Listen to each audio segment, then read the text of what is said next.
Research had shown that the single biggest variable in the success of a restaurant unit is the general manager. The closer you can get them to a 5-year tenure as the general manager, the more profitable the restaurant will become.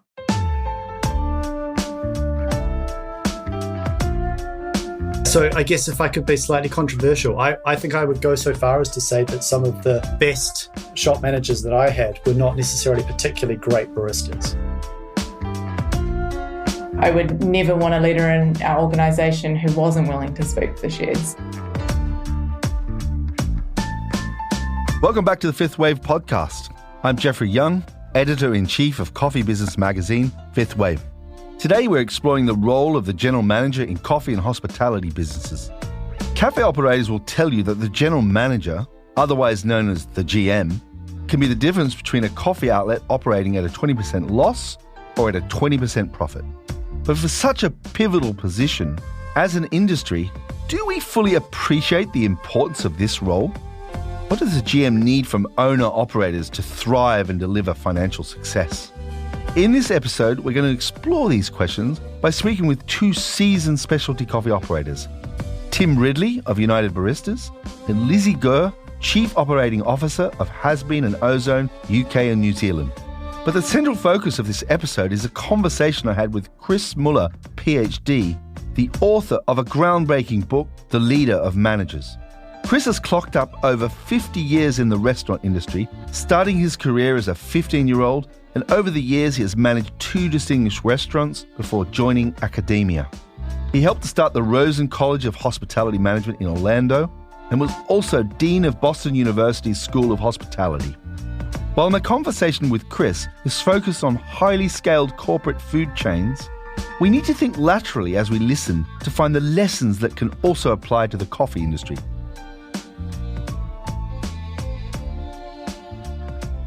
Welcome, Chris. Oh, it's nice to be here. Thank you for inviting me. You've got a fabulous book with a brilliant title, Leader of Managers. I wonder if you could tell us a little bit about your book, what are the main messages, and what are the key learnings that you share? Research had shown that the single biggest variable in the success of a restaurant unit is the general manager. The closer you can get them to a 5-year tenure as the general manager, the more profitable the restaurant will become. And so it was always amazing to me that restaurant companies didn't really spend a lot more time developing their management skills at the unit level. It's basically, we have a sort of battlefield promotion psychology that if you're still standing after everybody else quits, you get to be the leader. But we started to address that back in the 90s. What really, though, became apparent to me was that after interviewing a lot of unit managers, the single biggest factor for their success was how well they were managed by their district or area manager. The key to keeping a general manager for 5 years is having a really well-trained district manager, the leader of managers. And I realized that what we have is a business that you go from a very highly structured organization, a restaurant. It's like a machine. You start it in the morning, you turn it off in the evening, and it does basically the same things every day, even though there's tremendous amount of variability because of customers.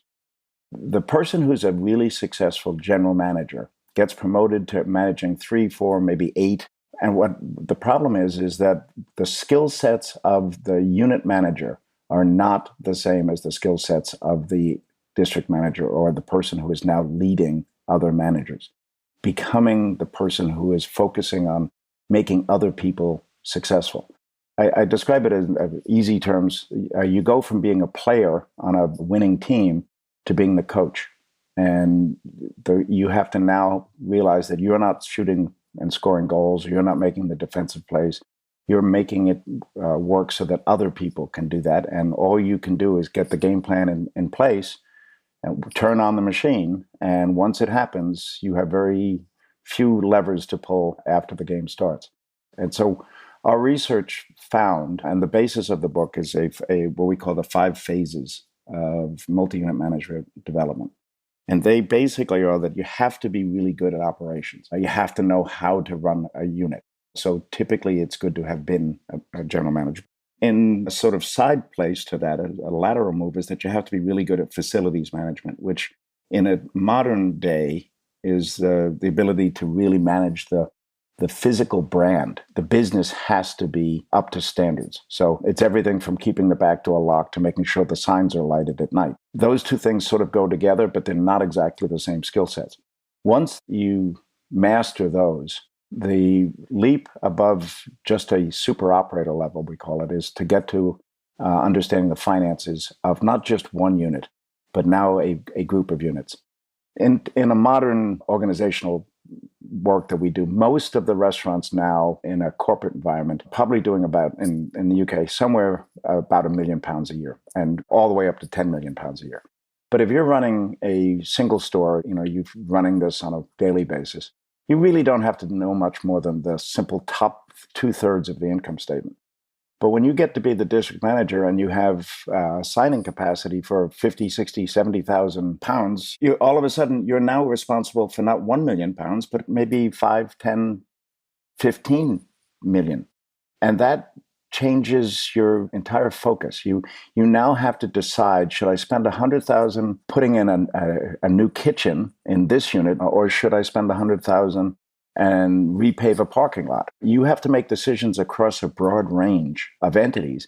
And because of that, you have a need to understand not just the simple profit and loss statement for your unit. You need to understand the cash flow statements and the balance sheet and how it's going to affect. You become the chief financial officer for your district. And that is a skill that most restaurant people are never trained for. I've come to find that most people in the corporate boards don't understand how those three things relate to each other. So it's a skill set that we have to give people an understanding of finance. From there, we move to an understanding of marketing. And marketing is not advertising or merchandising. Marketing is building the business for a future customer. And if you go back to Drucker, he said the sole purpose for a business is to create and keep a customer. But you're the district manager, you're looking at various demand curves. Each unit has its own customer base, targets. When I was in Ithaca at Cornell, there were 3 McDonald's in town. There was one downtown that had been the first one, had been there forever, but it was on a pedestrian mall. There was one on the south of town that was more in an industrial area, and there was one in the north of town that was across the street from the major shopping mall. They had completely different demand structures. The one up by the mall was busiest on Saturday mornings, typically with fathers with their kids in the back seat they had taken out for lunch.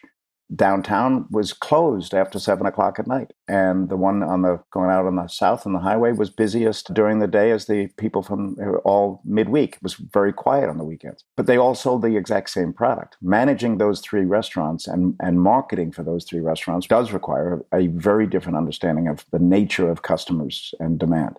And how do you create new customers for those independent markets? The final phase is what we have determined is the human resource phase. And we don't spend as much time teaching people how to manage people. We always say that the restaurant business is a people business, and then we treat people as expendable. The COVID has certainly challenged that traditional thought. We now know that we're short on labor globally because people have decided that they don't really like the work the way that it's been presented to them. And so the focus, we say, for the unit manager, the district manager, somebody managing 8 units, is that in a typical year, let's say you have a 25% turnover, and in your senior management, your general manager or store manager levels, which is low, it's usually 50%, but let's just say it's 25%, and you're running 8 stores. That means that you can guarantee that this year, 2 of your general managers will leave you probably on if you're lucky, a 2-week notice. You need to have someone to replace them immediately. And where does that replacement come from? It comes from your 2 or 3 assistant managers in your district. Just do it by the numbers.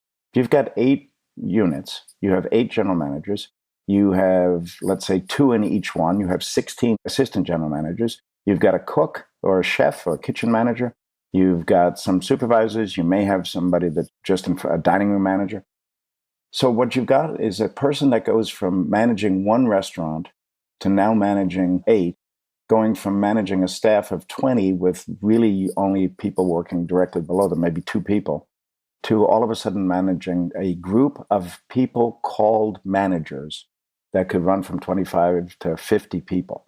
And those are the people you have to learn to develop. You have to spend, we're suggesting, about 40% of your time developing your assistant managers because they're the ones that are your inventory, your farm team. That's the future of your business. If you want to be successful, you have to now decide that you're going to not just manage other managers, but you're going to lead them to a different place. That's the basis of the book. We suggest in research that to go from the unit manager who's being promoted to a really good multi-unit manager can take up to 2 years. If you're not getting it by 2 years, they're never going to get it.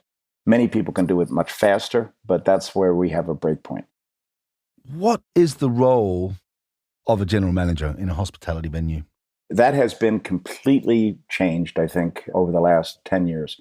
The traditional restaurant, the general manager was somebody who, in the most simplistic terms, a successful general manager was nobody died, the place didn't catch on fire, and the money got in the bank. That model really lasted for many, many years. And so when I was the general manager of a restaurant back in the late 70s, it was a sort of solitary job. I had one assistant manager who would be an opener, one who would be the closer, and I would cover their days off. And so we used to say that you work twice as long for half the pay, because it was not, when I owned my own restaurant, there were many weeks where I was working 115 hours a week because I couldn't afford assistants. And some nights I actually slept on the floor so I could open for breakfast. That all changed in the late 80s when the Olive Garden model went to a 5-manager system. They pledged that no manager would work more than 50 hours a week. And the only way to do that was to put more managers in the system. So they then had a general manager, a service manager, a kitchen manager, and 2 assistant floor managers. That 5-manager system from the 3-manager system meant that the work changed. And they could do that because they were going from, instead of doing $500,000, they were now going to do $2 million in unit volume. They knew that driving revenue was the way to drive success in the business. And the second model was when Outback decided that instead of having general managers that were expendable, they allowed them to contribute $25,000. And you became basically an internal franchisee of the Outback system. So you put up $25,000 and you got a 5% stake in the restaurant you were running. You got your name on the door as the proprietor. And they guaranteed you that you would be there for 5 years unless you were fired for cause. So you could put down roots, you could buy a house, you could put your kids in school. Prior to that, it was not unusual for restaurant managers and hotel managers in the food business to change every 90 to 180 days for new jobs. This 5-year model was unbelievable. And then the ownership changed the compensation package. So where Olive Garden gave us a new focus on the time commitment in terms of work level, Outback gave us a long time horizon, but also a quarterly bonus system. So their general managers were instantly making between $125,000 and $150,000 a year, where most general managers were making $50,000. So they had a base pay of about $50,000, and then every quarter they got a percentage of the free cash flow, the net operating profit. And that doubled their salaries, sometimes it tripled it. And so they had a stake in the success of the restaurant, driving revenues. They had a stake in the restaurant, keeping their costs in line, making sure that customers were happy. And they also had the idea that they were going to be there for 5 years. That changed the way that we looked at general managers completely.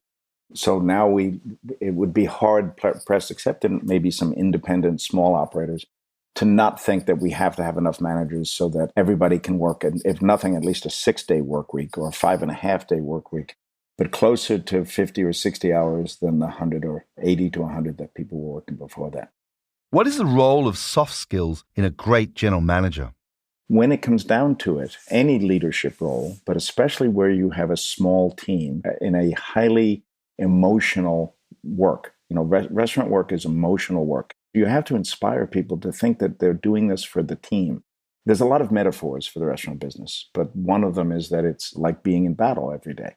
You have this foe, the customers, coming in and putting you under incredible stress, and the entire system is trying to just get through lunch or just get through dinner, and it'll calm down again. And the sad part about it is we can never fix it. There's no way to make the restaurant perfect, because tomorrow's going to be another day with a whole set of new customers who are never going to have the same demands. It's a highly predictable but highly random business. So we know lunch is going to be busier on Wednesday than on Monday. We know dinner on Saturday is going to be busier than dinner on Sunday, but we don't know how much.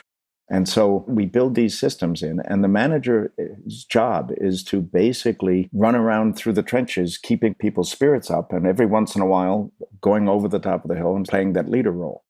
What we look for as employees across all levels, but especially in highly stressful emotional labor like this, is it comes down to two things. It comes down to compassion and justice. And what I mean by that is people have to believe that you care about them and that you're fair to them. So if you say to, I do a little exercise with my executive education folks and say, okay, name the best manager you ever worked for in your mind. Write down the two things that they did that made them so special. And I have a list of things that people typically answer, but they all come down to one of these two things. They cared about me and they were fair to me. They cared about my career. They cared about whether or not I had to go home to see my baby because she was sick. They treated me well so that when promotions were around or raises were given out or shifts were given out, they were basically fair to everyone, that we were treated well. When the general manager intuitively understands this, and if you think about this, it's a miniature version of the 5 phases that we just talked about. To be a good general manager, you have to have an operation skill. So you could come out of the kitchen, you could come out of the floor, out of the bartending. It doesn't really matter. You understand the flow of the business, this machine metaphor. You understand that you have to keep the place clean. The bathrooms have to be clean. You can't put up a sign that says, our bathrooms are cleaner than they used to be. You have to have a sense of how to make the deposits, the finance pieces on a very small daily basis. You want to make sure that you have enough vodka to get through the weekend. You need to have a sense of the customers and how you're going to get them back in, the marketing piece, which is a little bit more like advertising and promotion. And you have to have this understanding that the way you're going to be successful is to have a successful team. And you've got to have people that respect you as a manager and allow you to be their leader. It's a different set of skills if you get promoted. But the unit management, as I said at the beginning, the single most important factor for the success of a company is the success of the general managers and getting them to this point where they understand that this is a people business and the people that are there are going to require them to have these two perspectives. Thanks so much, Chris Muller PhD, for joining us here today on Fifth Wave.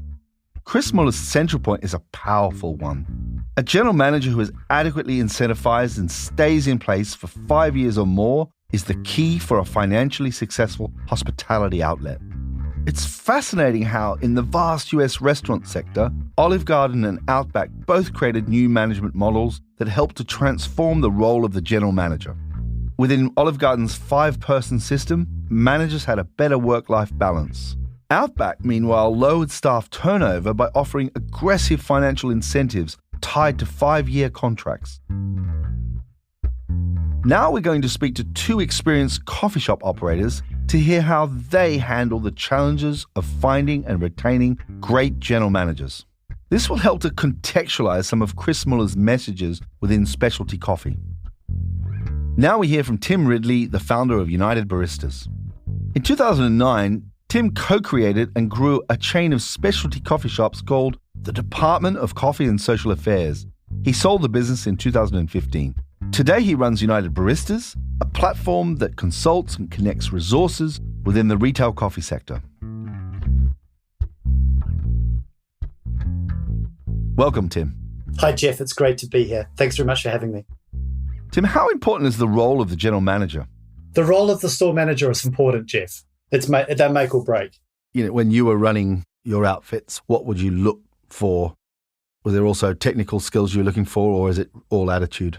So I guess if I could be slightly controversial, I think I would go so far as to say that some of the best shop managers that I had were not necessarily particularly great baristas, but they'd come from maybe like the front of house roles, or maybe we'd parachuted them into a more senior role from outside. Because the thing that a good shop manager has, in my opinion, is ability to continually project themselves into what it's like to be a customer in that shop. So you can't be too focused on what your email inbox is like or what it's like to be behind the counter. You need to be thinking about what it's actually like to be stood waiting in a queue, or what it's like to be sitting at a table enjoying the food and drink that that establishment serves.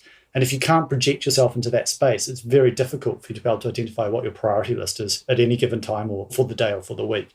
So those people have to have incredible empathy, and they need to have really good vision, and they need to be able to then communicate that to the team in a really clear way which comes down to a bunch of really practical things that people need to do at that moment to make a shop function. Because as you and I know, there's just so many moving parts in a good coffee shop for everything to come together. So, in summary, what impact can the general manager have on a business on one outlet? Well, I mean, the difference between it working or not, I guess, would be the short answer in my experience. There's definitely been cases where there's been people in place and we've made some changes, and that's lifted a shop's performance like in a very short space of time. But I think maybe the way I'd look at it is not so much that those people are good and bad. It's just that you need to also find the right person for the right location and the right maturity of a business. So I guess I can maybe say this now that I don't actually have to run a coffee shop business on a day-to-day. But I came to realize that it often took actually sort of like 3 waves of a team to build a site. So when you open a shop, you need people who have lots of energy and are really enthusiastic, and they're selling the dream of what a shop could be. But inevitably, the shop isn't necessarily it might be running at 30% of what you envisage the final turnover to be. So they've got to sort of like fill all of that excess space that exists within a shop. Then at a certain point, the shop gets busy, and that team has built a certain amount of bad habits and are actually maybe enjoying themselves, but maybe enjoying themselves in a way that doesn't lead to you to be able to grow the shop to the next phase, which might be, say, getting through to, say, 75% of your target turnover. So you inevitably sort of have to bring in some new rules and procedures and processes, and that often just shakes up the culture and means that a bunch of people move on. And if you've got multiple sites, maybe you can reshuffle people around, but if you've only got 1 shop or 2 shops, that's more difficult, and you might actually, unfortunately, lose that wave of people. And you bring in another wave of people, and then that's sort of like the builders, and they just need to do like really good and solid operations and be really consistent in delivering coffee and good service. And they generally have sort of the energy to get the shop through to sort of like 75, 80%. Then you sort of sit everyone down and go, great, we've got this final push to go. And everyone's like, what? We're tired. This is not what I thought I had to do. And you have to do this reshuffle again. And then you want to bring in this final team that basically no difference from just running and being busy and running at full speed. And so the general manager role sits above all of that, because a good general manager will be able to transition across some of those phases of the life of a shop. But also at times you find that you maybe have to swap in or out the site manager as a shop transitions through those phases, in my experience. So you need to find the right person at the right time for the right location, which makes it a really interesting role for the person involved, but you really need to have it needs to be a good partnership there. And how to motivate a general manager? I think just about everybody who works in coffee does it for the love of it. The love of it is different things. Like some people really love the brew itself, and some people really love the beverage, and some people like the process of making it. But I think many people actually take a great amount of joy in serving other people. I certainly did. I think one of the most enjoyable aspects of running a coffee business is sometimes I'd have this moment of delight where I'd walk into a shop and just things were running smoothly and the customers were enjoying themselves and there were smiles and good conversation. And I just went, yeah, this is what it's all about. This is why it's worth all of the hassle. And I think the best people that I had on my team at all levels, including at a shop manager level, really took great intrinsic delight in delivering that thing for somebody else. And so that takes a lot of generosity with your personal energy. And so it's really important as a business owner and operator that I think you find ways to be able to keep your shop management team energized by putting into them, investing with them. So I think one of the things that was really, really critical in the business was actually I would spend quite a lot of time with these people, and in terms of telling them what I wanted from them and where we were going and forming plans and how we were going to get there. But I also tried as best as I could to look after them and make sure that they had respite and came to the job fresh, and that they didn't get sucked down into some of the detail that someone else should be doing, so that they could just keep their head in the game. And I think it worked best when they had clear objectives and they were trying to do something and they were learning how to do that as they went along, and they were enjoying delivering that to their customers. And when that mix broke down, then it got more difficult. And then the conversation starts at that point to veer onto other things like what the terms, what the conditions packages, and those other types of things. So I guess from my perspective, I've always wanted to pay well and pay fairly, but the coffee shops don't have big budgets, and you need to find ways to be able to have, really good talent at a market rate. So paying above and beyond would be ideal in a better world, but there's often a real challenge for many coffee businesses. So you need to find those other things within the culture and the package, I think, that really keep those people engaged. Thanks for your time today here on Fifth Wave. It's always interesting talking to you, Jeff. Chris spoke about the importance of treating general managers with compassion and justice, and Tim Ridley appears to have done exactly that. As Tim highlighted, independent coffee shop chains would struggle to afford six-figure salaries. However, Tim's strategy to retain and engage general managers was to invest a lot of time building a caring culture while also looking for staff who were intrinsically passionate about coffee. Now, to finish up this episode, we're going to have a quick word with Lizzie Gurr, Chief Operating Officer for Hasbean and Ozone, UK and New Zealand. Lizzie grew up in New Zealand and partnered with Ozone to establish their London operations in 2010. Ozone operates roasteries in New Zealand and the UK and has 2 cafes in London and another 2 in New Zealand. Welcome, Lizzie. Thank you. So, Lizzie, what do you look for when hiring a GM? You look for someone who is willing to take ultimate accountability and prioritise consumer experience, but also prioritise team engagement and well-being. And quite often those things clash pretty heavily. So it's hard. You need a diplomatic leader, someone that leads by example. We talk about sweeping the sheds, which is a rugby analogy. Sweeping the sheds, just for our international audience. If you could unpack that. Sweeping the sheds. It's a phrase from a book called Legacy, written by an author, James Kerr. We talk about it a lot, but sweeping the sheds is a metaphor for at the end of a rugby game, the team come back into the changing rooms and they have a shower and whatever, and then they clean down the sheds afterwards. And it's about taking pride in your environment, and no matter who you are, you should stay behind and be the last person sweeping the sheds with the rest of the team. I would never want a leader in our organisation who wasn't willing to sweep the sheds. I think just like any hiring, it's about the right sort of aptitude, attitude. Almost doesn't matter about skills, you can teach those. I'm a millennial and I already feel old in our organisation, and people want empowerment. And so hire the right person, empower them to do the job. And if they're not doing the job, well, then that's another conversation. But, got to give them the tools to crack on and own it.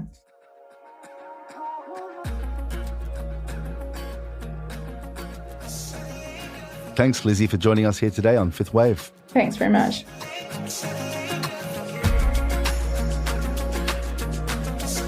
When hiring a general manager, Lizzie very much embodies Chris Muller's military analogy. She looks for someone who gets down in the trenches with the troops or sweeps the sheds, as she puts it. Taking a step back and reflecting on what we've covered in today's episode, I believe as our industry matures and we continue to scale specialty coffee, we must find ways of retaining general managers for 3 to 5 years at least, a better time frame for delivering excellent financial performance. What else can we do as an industry to retain and empower our general managers? I believe we need solutions that are as creative as those that Olive Garden and Outback pioneered in the 1980s. These groundbreaking management models reshaped how their industry operates. And that's all for this week's Fifth Wave podcast. Please subscribe to the Fifth Wave wherever you get your podcasts, and we'd really appreciate a good rating if you enjoyed this show. Also, get in touch and tell us what topics are important to you so we can make this show more relevant to you and to your business. You can follow the link in the show notes to worldcoffeeportal.com/fifthwave. This episode was recorded in the one and only Serendipity Studios in glorious Camden, North London. It was produced by myself, Jeffrey Young, the World Coffee Portal team, James Harper of Filter Productions, and sound engineering by Chris Bristow. And today we leave you with a great song, Fumes by Richard James, winner of the Coffee Music Project London 2019. Have a great week, and until next time, stay safe and stay caffeinated. Be that easy. It was never gonna hand your dream to you. They say home is where the heart is at, and God, I love this city, but love is blind and love is blinding you. This city ain't good for you. You're breathing in the fumes. It's making you confused.